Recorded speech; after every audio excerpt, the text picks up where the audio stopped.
오늘은 조금 무겁고 현실적인 이야기를 나눠볼까 합니다. 인간이라면 누구도 피할 수 없는 한 가지가 있죠. 우리 모두는 언젠간 늙고 병들어 죽게 마련입니다.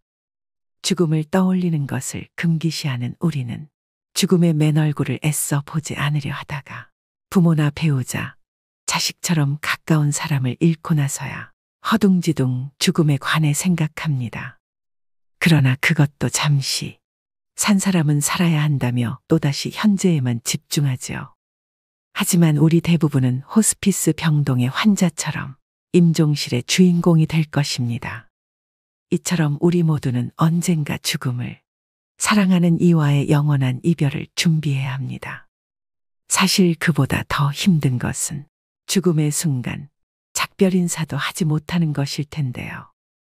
인간이 세상을 떠나기 전 때가 왔다는 것을 알 수 있다면 얼마나 좋을까요? 스스로 삶을 마무리하는 시간을 가질 수도 있고 사랑하는 사람의 마지막 순간을 지킬 수도 있을 것입니다. 인생이라는 웅장한 공연의 커튼이 내려가는 그 순간, 여러분과 저는 무엇을 뜨겁게 느끼면서 육체와 이별하게 될까요? 임종 직전 대부분의 사람들에게 나타나는 공통점이 있다고 하는데요. 그래서 오늘은 임종 전 일어나는 대표적인 6가지 증상에 대해 살펴보려고 합니다. 오늘의 영상 끝까지 시청하시고 인생의 마지막 여정을 위한 해안을 얻으셨으면 좋겠습니다. 바로 시작하겠습니다. 우선 첫 번째로 수면 시간에 변화가 생깁니다. 길게는 약 한 달에서 짧게는 일주 전부터 수면 시간은 평소보다 길어지고 깨워도 별 반응을 하지 않습니다. 3, 4일을 내리자고 잠깐 가족의 얼굴을 알아본 뒤 다시 깊은 잠에 빠져들기도 합니다. 마치 혼수 상태처럼 잠만 자는 것이 특징인데요. 보통 사람은 잠을 잠으로써 몸이 회복되는 작용이 일어나지만 임종 전 환자는 몸이 회복되는 것이 아니라 대사가 서서히 느려져 체내의 장기 기능이 떨어지고 있는 것을 의미합니다. 또 갑자기 이상한 말을 하기도 하며 이유 없는 공포감을 드러내기도 하는데요. 항상 의식에 반응이 없는 것은 아니기 때문에 의식이 명료할 때 하고 싶은 대화를 미리 해두는 것이 좋습니다. 두 번째는 피부가 변합니다. 임종 전의 피부 변화는 종종 발생할 수 있는 현상 중 하나입니다. 주로 다음과 같은 양상으로 나타날 수 있습니다. 첫째, 차가운 피부. 임종에 접어들면서 혈액순환이 감소하고 체온이 떨어지면서 손과 발, 얼굴 등이 특히 차가워질 수 있습니다. 둘째, 천진 및 발색 변화. 피부의 진피와 표피의 경계가 더욱 뚜렷해지고 피부가 창백해질 수 있습니다. 혈액순환이 감소하면서 발색 변화가 나타납니다. 셋째, 수족 부종. 종종 임종 전에는 심부전이나 체내 액체 이동의 변화가 생길 수 있어서 손과 발이 부어오를 수 있습니다. 넷째, 건조한 피부. 신체 대사가 감소하면서 피부가 건조해지는 것이 일반적입니다. 각 단계가 진행됨에 따라 피부가 푸르스름해 보이는 청색증이 나타나기 시작합니다. 임종 전 대표적인 증상 세 번째는 정신이 맑아집니다. 죽음에 다다르면 오히려 정신이 맑아지고 뚜렷해지는 모습을 보이는 경우가 여럿 있습니다. 보통 이런 현상은 노화로 죽음을 맞이하는 노인들에게서 많이 발견되는 증상입니다. 이런 경우 제 기능을 하지 못하던 뇌도 순간적으로 제 기능을 해서 전에는 바로 옆에 있어도 잘 알아보지 못하던 가족들을 알아보고 초점을 잃었던 눈에도 힘이 생깁니다. 이런 상황에서 보통 어르신들은 가족들과 인사를 나누고 유언을 하시기도 합니다. 이럴 때 종종 힘있고 뚜렷한 눈으로 천장이나 창밖을 계속해서 주시하는 경우가 많다고 합니다. 네 번째는 호흡이 변합니다. 보통 임종 과정에서 나타날 수 있는 호흡은 체인스톡 호흡이라고 합니다. 임종이 다다르면 숨을 몰아쉬고 또 잠시 멈췄다가 또 몰아쉬는 경우가 반복됩니다. 이런 경우 보통 임종 과정에 가까웠다고 보게 되고 자연스럽게 숨을 쉬지 못하고 목의 근육이나 턱, 가슴 근육 이런 것들을 많이 사용을 해서 숨을 쉬는 모습을 보입니다. 또 가래 끓는 소리가 나기도 하는데요. 죽음을 앞둔 사람은 가래를 삼키지도 뱉어내지도 못하게 되면서 목에 분비물이 쌓이게 됩니다. 따라서 숨을 쉴 때 가래 끓는 소리가 납니다. 영어에서는 죽음의 딸랑이라고 이를 뜻하는 단어가 있을 정도로 대표적인 임종의 신호이기도 합니다. 5번째는 식욕 감소 및 갈증이 생깁니다. 임종 전 증상으로 며칠, 몇 주 동안 많은 사람들은 음식과 음료에 대한 욕구가 감소하는 것을 경험하는데요. 거식증으로 알려진 이러한 식욕부진은 신체 쇠퇴의 자연스러운 부분입니다. 몸이 필요한 것만 받아들이고 필요하지 않은 것은 배출합니다. 또 입이나 목이 건조해지고 입술이나 혀가 갈라지거나 침이 끈적끈적해집니다. 마지막 6번째는 변실금이 생깁니다. 임종 전 환자는 소변색이 진해지고 양이 줄어들게 되는데요. 모든 근육의 힘이 서서히 풀리게 되면서 환자의 의지와는 상관없이 괄약근의 힘 조절 때문에 변실금이 생기곤 합니다.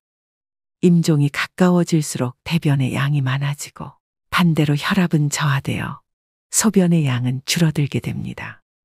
여러분 어떠신가요? 말씀드린 증상은 죽음의 접근과 더불어 몸과 정신의 변화를 나타내며 종종 죽음의 문턱에서 받아들임과 평온을 준비하는 과정으로 볼 수 있습니다. 의식이 없고 표현을 할 수 없을 때를 대비해서 의식이 있을 때 가족분과 소중한 사람들에게 충분히 전할 말을 하셔야 후회가 남지 않습니다. 요양병원에서 간호사로 20년째 일하고 있는 김미옥 씨는 수많은 죽음을 목격하면서 깨닫게 된 경험이 있다고 하는데요. 한 어르신은 폐렴으로 오랜 병상 생활을 하셨다고 합니다. 고령의 이 할아버지는 죽음이 문턱에 있었는데도 불구하고 아무도 어르신을 찾아오는 사람이 없었다고 합니다. 이 간호사가 수소문을 해보니 할아버지께서 젊은 시절에 가정을 돌보지 못하고 가족에게 지은 죄가 많으셨다고 합니다. 그래서 모든 인연을 끊고 혼자 사셨다고 하는데요. 이 어르신은 육체적으로 이미 돌아가실 시점이 지났는데도 불구하고 억지로 숨을 버티고 있는 느낌을 받으셨답니다. 가족을 수소문해서 아내분이 찾아오셨고 아내분은 남편의 손을 꼭 붙잡고 내가 용서해 줄 테니 이제 편안히 가셔요라고 하니 그제야 할아버지는 눈을 감으셨다고 합니다. 그렇게 사랑했던 가족이 떠나가게 되면 우리는 슬퍼할 겨를도 없이 뒤이은 장례를 준비해야 합니다. 가족 중 소중한 누군가를 허망하게 떠나보내고 다들 경황이 없지만 누군가는 꼭 준비해야 하는 일이죠. 무엇부터 해야 하는지 모르는 경우가 많아 당황하는 분들이 많습니다.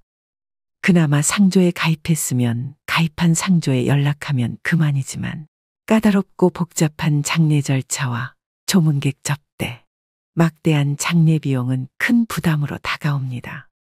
한 조사 결과에 따르면 국민의 80.4%, 즉 5명 중 4명은 상조 서비스가 꼭 필요하다고 답했는데요. 그렇다면 국내에 수없이 많은 상조회사 중 어떤 업체를 선택하는 것이 가장 현명할까요? 그래서 여러분들에게 합리적인 비용으로 상조 도움을 받으실 수 있는 고위상조 업체에 대해 소개해 드리려고 합니다. 고위상조 서비스를 바탕으로 나이 먹고도 모르면 바보 되는 장례 준비 3가지를 살펴보겠습니다. 첫 번째, 선불제와 후불제 중 어떤 상품을 선택해야 되나요? 먼저 선불제의 경우 말 그대로 미리 상조 비용을 지불하는 것인데 쉽게 말하면 보험과 같습니다. 일반적으로 120회 월납으로 총 납입금은 500에서 1000만 원 수준인데요. 이 금액에서 현장에서 추가 비용이 결제되는 경우도 허다합니다. 또 가입 시 가전이나 휴대폰 할인 등을 명목으로 가입을 유도하는 경우가 많고 이런 부분에 혹해 가입하시는 분들도 많습니다. 하지만 가전을 받는 돈은 막대한 금액을 내는 것 중 극히 일부에 지나지 않고 만약 도중에 업체가 폐업을 하는 경우 내 돈을 제대로 찾지 못해 소비자가 피해를 떠안는 경우가 많습니다. 연간 수십 곳의 상조회사가 폐업을 한다고 하는데요. 그러다 보니 많은 분들이 함부로 상조를 가입하기 꺼려 하시는 경우도 많습니다. 이런 여러 단점을 극복하기 위해 나온 것이 후불제 상조입니다.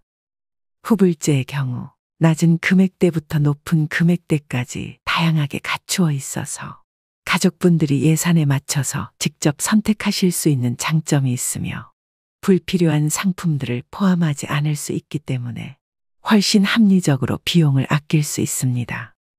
매월 돈을 납부하지 않아도 된다는 점, 그리고 장례가 끝난 후 비용을 지불하면 되기 때문에 더 투명한 비용으로 마지막까지 안심하고 장례를 치를 수 있게 되는 것도 크게 안심하실 수 있는 부분입니다. 심지어 현재 선불제 상조를 이용하고 계시더라도 후불제로 전환하시는 게 더 이득일 수도 있습니다. 고위상조에서는 후불제 전환 비교 서비스도 제공해드리니 상담 받아보시길 추천드립니다. 두 번째, 장례식장이 있는데 굳이 상조도 따로 필요한가요? 이는 웨딩 플래너 없이 결혼을 준비하는 것과 유사합니다.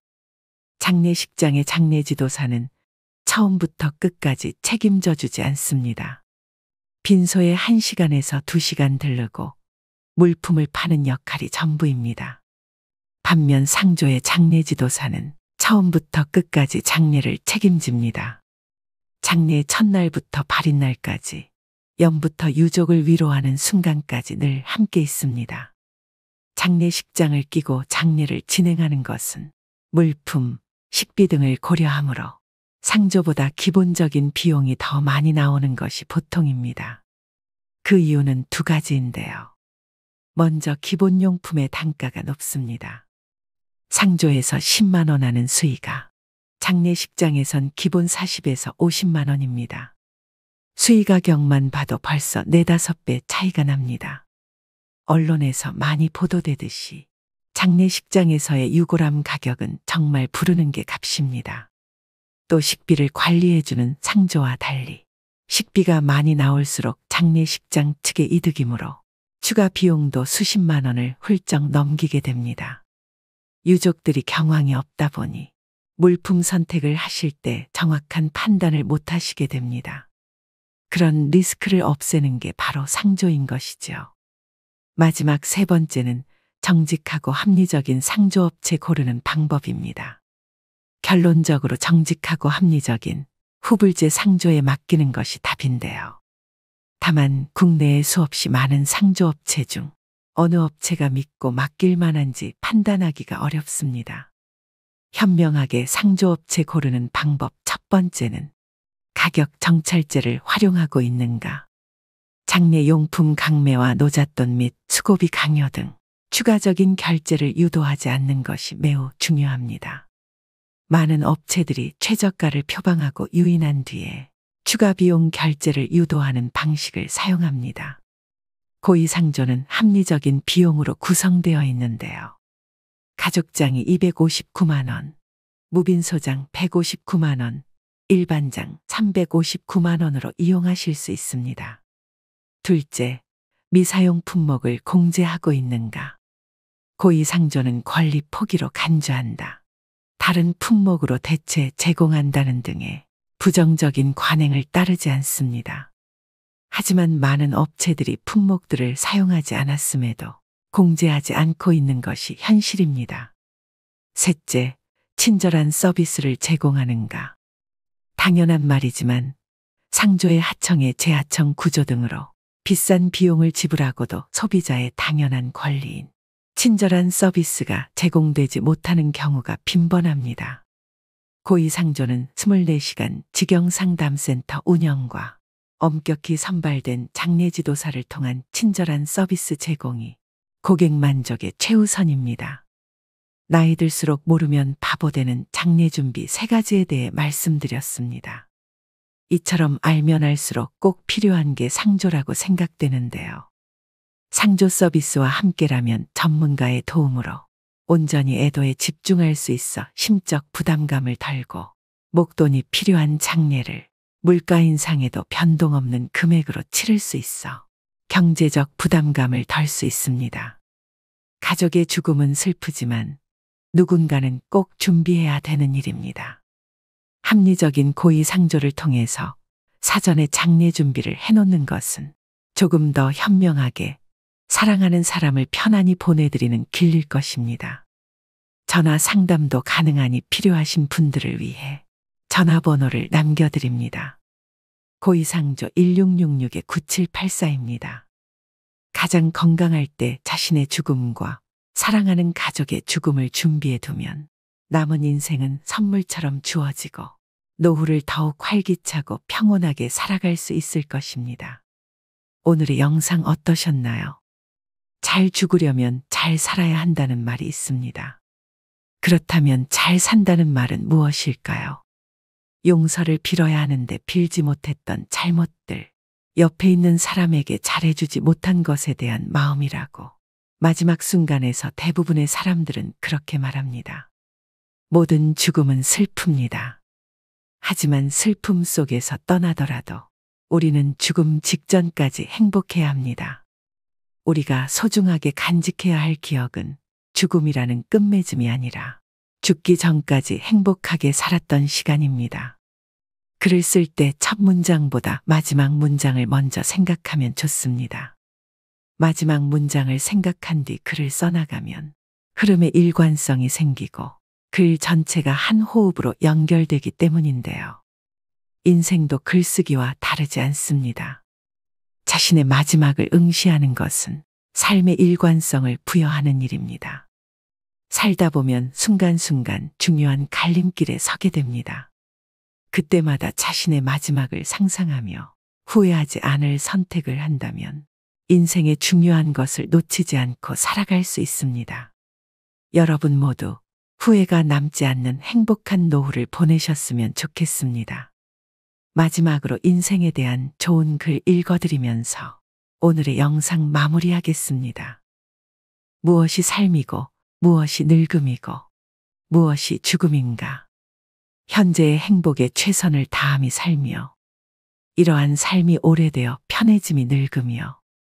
영원히 쉬는 것이 죽음이라면 틀린 말일까? 사람들은 모든 면에서 양면성을 지닌다. 생과 사에 대해서도 그렇다. 어떤 사람들은 살기 위해 발버둥치고 또 어떤 이들은 쉽게 죽어버리려고 한다. 인간들 외에도 모든 생물은 열매를 맺는다. 벼이삭도 쌀을 맺으면 그 줄기와 이파리는 누렇게 시들고 볼품없어지는 것이다. 사과나무도 사과를 연글게 할 무렵이면 그 이파리는 벌레 먹어 흉한 모습이 된다. 사람도 이와 같이 그 열매, 곧 아들과 딸을 장성시키면 늙고 병들어 볼품없는 모습으로 변해가는 것이다. 이러한 현상은 지극히 당연하고 자연스러운 것이며 우리는 그와 같은 모습에 오히려 존경심을 가져야 한다. 늙고 추하게 변해가는 것을 두려워해서는 안 된다. 또한 죽음을 두려워해서도 안 된다. 늙으면 쉬게 되는 것이고 죽는다는 것은 있던 것이 없어지는 것이 아니라 영혼과 육체가 분리되기 때문에 더 편히 쉬게 되는 것이다. 인생은 배를 타고 강을 건너가는 것과 같으며 강 저편에 닿으면 배를 버리고 무트로 올라가서 마을로 걸어 들어가는 것이다. 육신은 버리고 가야만 하는데요. 영혼은 마을로 들어가는 나그네인 것이다. 모든 것은 지나가게 마련이다. 고통의 괴로움도 시간이 지나면 새살이 돋아나서 괴로움의 상처는 아물게 마련이다. 어렵고 힘든 시기도 시간이 흐른 뒤에는 나에게 소중한 성장의 선물이 되었다는 사실을 깨닫게 될 것이다. 내 삶에는 희극만이 존재하지는 않는다.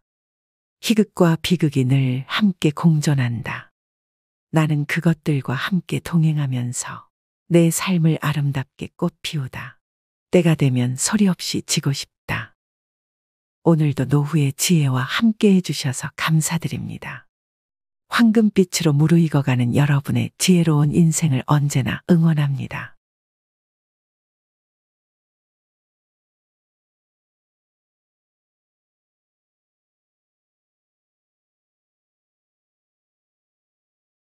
지금은 60세를 신중년이라고 합니다. 그리고 70세 노인을 초로장년이라고 부릅니다. 그렇지만 말로만 중년장년이면 뭐합니까? 그에 걸맞은 매력적인 포인트가 있어야 하지 않겠습니까? 그야말로 멋지게 나이 들어야 한다는 뜻입니다.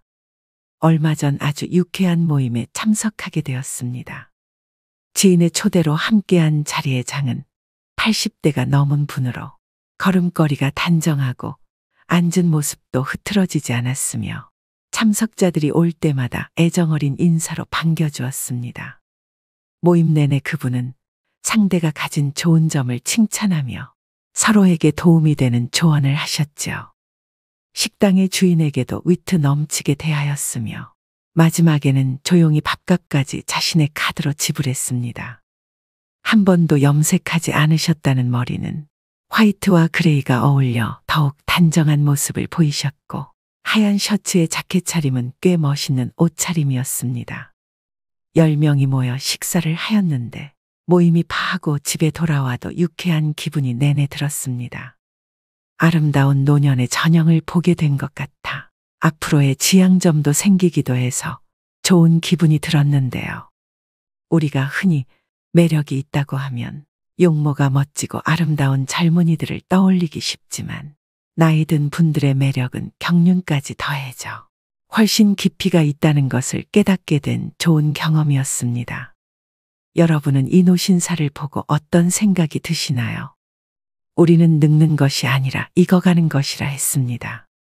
그런데 익어가더라도 곱게 익어가고 익어갈수록 매력이 넘치지 않으면 안 됩니다. 다 늙어서 무슨 매력이냐 하시는 분들도 분명 계실 겁니다. 매력은 더 이상 젊은이들만의 전유물이 아닙니다. 나이 들어 늙어가는 노인도 충분히 매력적입니다. 그러나 노인들은 대개 늙었다는 이유로 매력이라는 단어에 거리를 두는 옷차림과 언행을 하는 것을 쉽게 볼 수 있습니다. 그렇지만 오히려 나이가 들수록 외모에서부터 개인 취향인 옷차림까지 시각적, 정신적인 부분까지 포괄적인 항목에서 매력을 느낄 수 있어야 살아가는데 활력이 생길 수 있습니다. 영국 런던의 정치경제대학교 교수였던 캐서린 하킴은 매력자본이라는 개념을 만들었습니다. 한마디로 매력이 능력이자 경쟁력이라는 말인데요. 그녀가 말한 매력은 잘생긴 외모만을 뜻하는 것이 아닙니다. 유머 감각과 활력, 세련미, 상대를 편안하게 하는 기술 등 다른 사람의 호감을 사는 멋진 태도나 기술을 말합니다. 이런 멋진 태도나 기술은 나이가 많다고 쇠퇴하지 않는다는 것입니다. 오히려 더 좋아질 수도 있습니다. 이것이 바로 나이듦의 지혜와 여유가 아니겠습니까? 그렇다면 나이 들수록 잃어가는 매력을 어떻게 유지할 수 있을까요? 다음에 5가지를 충실히 실천하시면 여러분들도 분명 매력 자본을 갖춘 멋쟁이 노인이 될 수 있습니다. 영상 끝까지 시청하시고 오늘부터 바로 실천해 보시길 바랍니다. 첫째, 자주 웃으셔야 합니다. 얼마 전 지하철의 경로석에 앉은 노인들을 유심히 관찰해 보았습니다. 거의 모든 노인의 인상이 찌그러져 있었는데요. 이처럼 대개 노인하면 인상이 찌푸려져 있는 모습을 떠올립니다. 그러나 가끔 인터넷에서 사진을 검색하다 환하게 웃고 있는 주름진 노인의 얼굴을 보면 훨씬 안정감을 주고 세월의 깊이를 느끼게 해줍니다. 그러니 자주 크게 일부러라도 웃으셔야 합니다. 상대가 한 말의 웃음소리로 화답해주면 상대와의 관계도 좋아질 것입니다. 되도록 늘 웃는 얼굴을 유지하셔야 합니다. 좋은 인상을 주려면 늘 웃는 연습을 해보는 것입니다. 거울을 보고 입꼬리 올리고 씩 웃어보세요. 나이 들어 웃는 얼굴을 만드는 것이야말로 가장 중요한 매력 포인트입니다. 둘째, 항상 마음의 여유를 가지셔야 합니다. 특히 사소한 일에 이러쿵저러쿵 따지지 말아야 합니다. 나이 들어가면서 불평불만이 잦은 것은 듣는 사람에게 동정심을 일으키지도 못하고 오히려 흉하다는 생각을 하게 합니다. 조금 불편해도 왜 나를 챙기지 않지 하는 마음을 버리고 마음의 여유를 가지셔야 됩니다. 마음에 안 들고 불편하더라도 웬만한 것들은 모두 양보하며 웃어넘기세요. 그래야 멋진 노년이 될 것입니다. 셋째, 품격을 지키셔야 됩니다. 무단횡단하는 일이 나이든 이의 특권은 아닌 것과 같이 삼가야 할 것은 확실히 삼가야 됩니다. 나이 들었으니 용인 되겠지 하는 생각은 하지 말아야 됩니다. 오히려 나이 든 사람이 하는 말을 듣게 됩니다. 또 젊은이들의 행동을 못마땅하게 여겨 잔소리하는 것을 삼가야 합니다. 하고픈 말이 있더라도 매우 중요한 것이 아니면 가급적 삼가하는 것이 좋습니다. 음식을 앞에 두고 맛을 타박하지 말고 감사의 인사를 전한다면 더욱 맛있는 식사를 할 수 있을 것입니다. 음주 후에도 중언부언을 삼가시고 몸가짐을 흐트리지 않아야 합니다. 나이가 들면 청력의 손실로 목소리가 점점 커지니 말할 때도 주의 깊게 이야기해야 됩니다. 노인이라도 다 똑같은 노인이 아닙니다. 시기적절한 유행도 외면하지 말고 나이 들수록 자신의 외모도 다듬고 가꾸고 옷차림도 더 신경 쓰셔야 합니다. 그래야 노년의 품격이 자연스럽게 드러나는 것입니다. 넷째, 하루를 만끽하며 사셔야 합니다. 과거의 일, 특히 왕년의 내가 하지 않는 것입니다. 그리고 미래도 걱정하지 말아야 합니다. 불생불멸의 진리와 인과응보의 진리가 있습니다. 인생은 생로병사의 이치에 따라 돌고 도는 것입니다. 노인에게 내일은 없고 내 인생의 가장 젊은 날은 오늘입니다. 오늘에 최선을 다하고 즐겁게 살면 매력적으로 보이게 됩니다. 거기에 더해 세상을 사랑의 마음으로 보고 인생을 관조하면 망하는 일상이 감사생활로 변하게 되어 표정도 온화해지고 말씨도 부드러워지니 매력지수는 한층 상승하게 될 것입니다. 즉, 세상을 선한 눈으로 바라보면 세상은 더욱 아름답게 보입니다. 그리고 측은지심과 자비가 넘쳐나게 되는 것이죠. 미국 대통령이었던 루즈벨트의 부인 엘레나 여사가 남긴 명연설문 중에 한 구절 중에 이런 말이 있습니다. 아름다운 젊음은 우연한 자연현상이겠지만 아름다운 노년은 누구도 쉽게 빚을 수 없는 예술작품이다. 그렇습니다. 오늘이라는 현재에 충실하고 만끽하고 사셔야 됩니다. 다섯 번째, 긍정적이고 적극적으로 살아가셔야 합니다. 긍정적인 태도는 실제로 기대 수명을 7년까지 연장한다고 합니다. 행복한 노년은 거저오지 않습니다.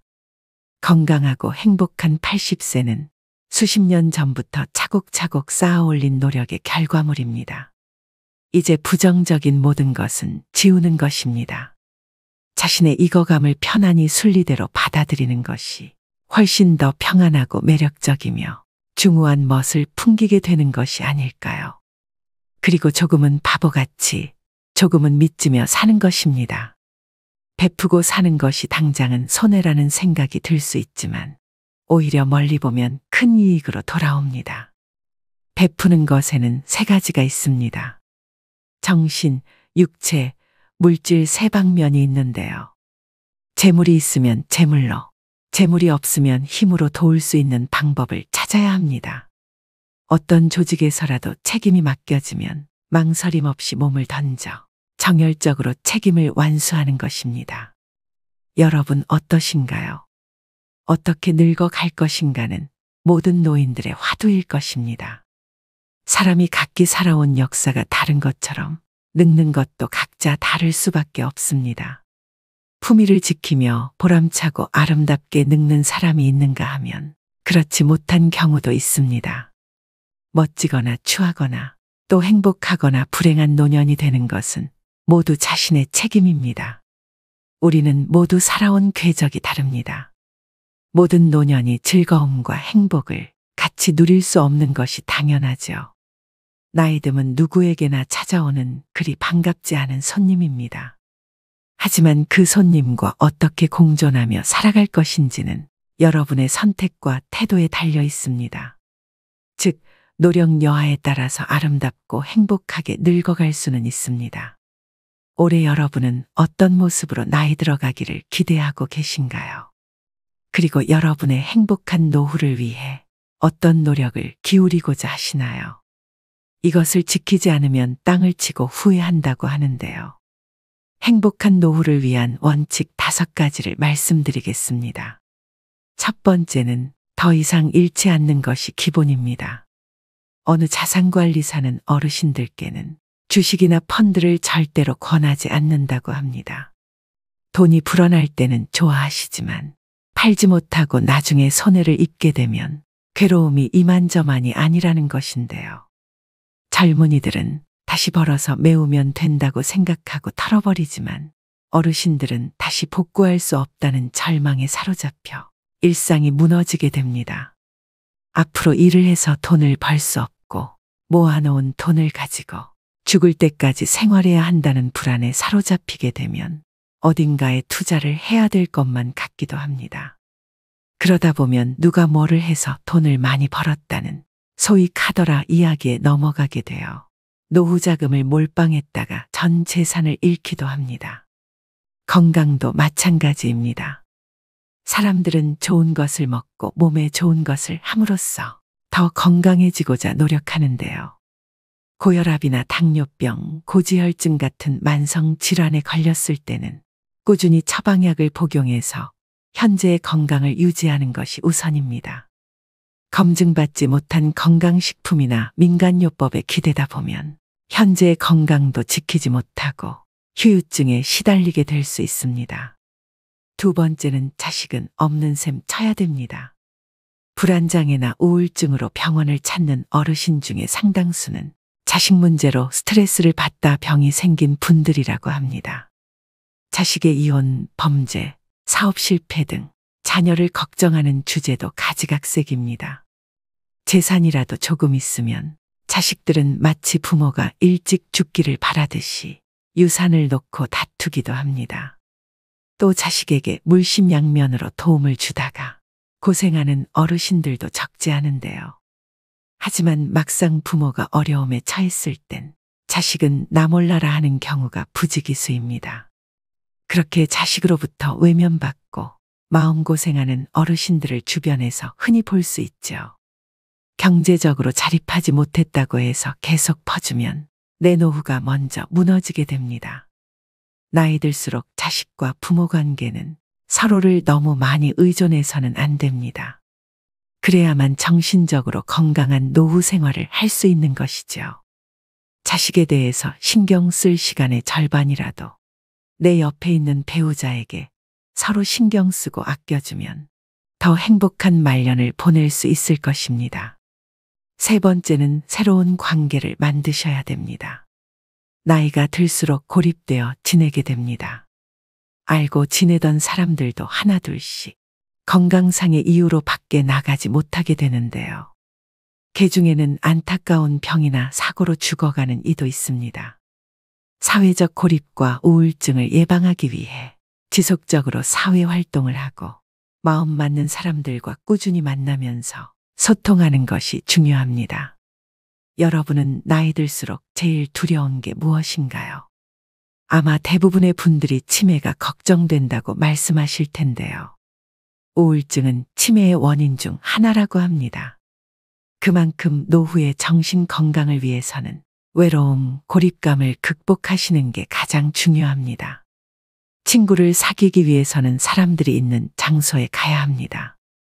기존의 인연을 이어가는 모임도 중요하지만 같은 취미를 가진 사람들이 모인 동호회나 봉사활동 같이 새로운 사람을 만날 수 있는 기회도 만드셔야 됩니다.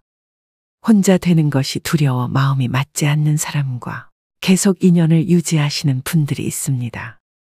그런 점에서도 새로운 관계를 맺어 아프고 속상한 일이 있을 때 만나서 얘기할 이가 있어야 합니다. 네 번째는 나에게도 너그럽고 남에게도 너그러워야 합니다. 일생을 아주 단순하게 나누면 행운, 보통, 불운으로 3등분 할 수 있을 것입니다. 하지만 삶이 그렇게 단순하지만은 않지요.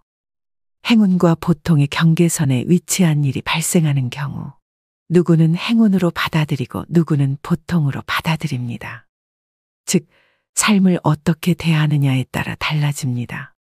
항상 내가 맞고 남은 틀려야 한다고 고집하는 이는 자신이 틀릴 때마다 화가 나서 싸울 것입니다. 나도 틀리고 남도 틀리다고 생각하는 사람은 매사에 부정적입니다.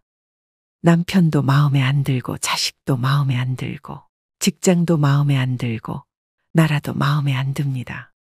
가장 마음 편하게 사는 사람은 나에게도 너그럽고 남에게도 너그러운 사람입니다. 세상에 대해서 기대하는 것이 하나도 없다는 것은 희망이 없다는 것인데요. 하지만 세상에 대해서 기대치가 너무 높으면 매사가 불행해집니다. 사람도 일도 돈도 내 기대를 채워주지 못합니다. 따라서 나에게도 만족하고 남에게도 만족하는 삶을 살아야 합니다. 마지막 5번째는 현재에 집중해야 합니다. 옛날은 옛날이라고 생각을 하고 툭툭 털고 일어나야 합니다. 과거에 행복했다는 생각 때문에 현재가 불행하게 느껴져서는 안 됩니다. 과거의 트라우마로 인해 아직까지 불행에서 벗어나지 못해서는 안 됩니다. 미래에 대해서도 마찬가지입니다. 희망을 잃고 절망에 빠지면 현재도 불행해집니다. 장밋빛 미래에 현혹되면 현재를 대강대강 살면서 꿈을 쫓는다고 생각하기 쉽습니다.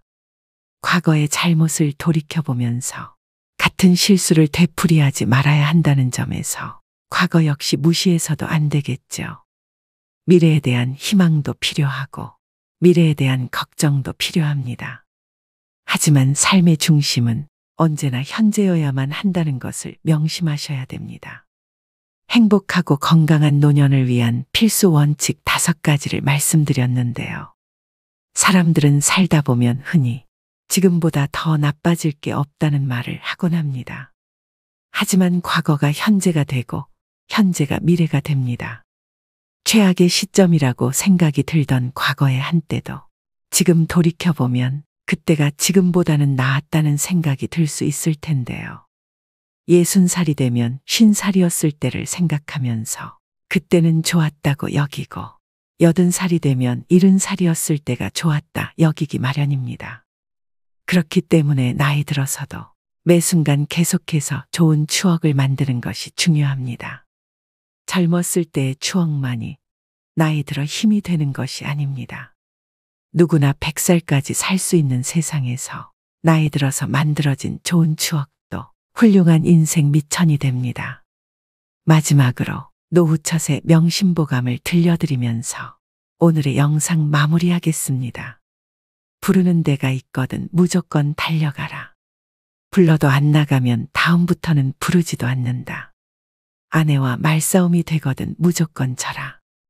여자에게는 말로써 이길 수가 없고 혹 이긴다면 그건 소탐대실이다. 밥도 제대로 못 얻어먹는 수가 있을 것이다. 일어설 수 있을 때 걸어라.